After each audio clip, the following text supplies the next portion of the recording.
So the first quarter of 2016 has been extremely volatile in global financial markets, and the first 6 weeks of the year were dominated by these fears of a new global recession.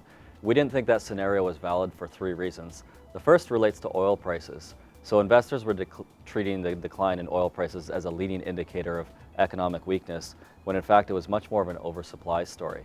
And if you look back historically, we've never had a global recession when the price of oil was halved like it has been the last few years here. In fact, all global recessions have been preceded by a big spike in oil prices.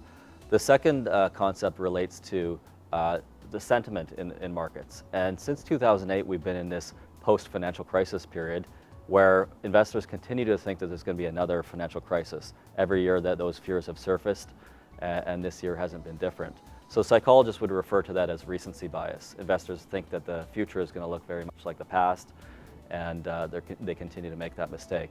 And then the third and final reason relates to central banks. So there was a growing narrative in the first 6 weeks again that central banks had somehow run out of ammunition and that the toolbox was empty. We've commented on policymaking a number of times. We think that some of these policies coming out, whether it's quantitative easing or negative interest rates, are certainly grubby policies, but they're also wonderful for asset prices. And lo and behold, in the last few weeks here, we've had more announcements from both the Bank of Japan and the European Central Bank that they're moving further into the realm of unorthodox policymaking. So we saw a big rebound in commodity prices in the first quarter of 2016, and investors are naturally wondering whether this is the beginning of a new bull market or more something like a bear market rally. Our investment committee monitors a number of super trends in the world economy, and we continue to believe that the commodity complex and oil prices are going to be in a lower for longer phase.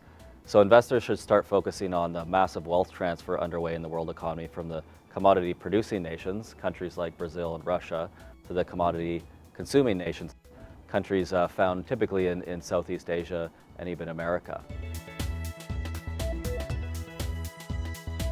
So how do these macro outlooks impact HGM's investment strategy? One of the themes that we've been running for some time is an overweight to emerging markets, and not just broad-based emerging market ETFs. I think that strategy was fine for the period from 2002 to 2011, when China went through its rapid industrialization phase and emerging markets of all stripes benefited.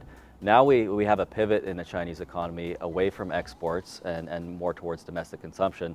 So there's a big rebalance going in the global economy, and we think country selection really matters.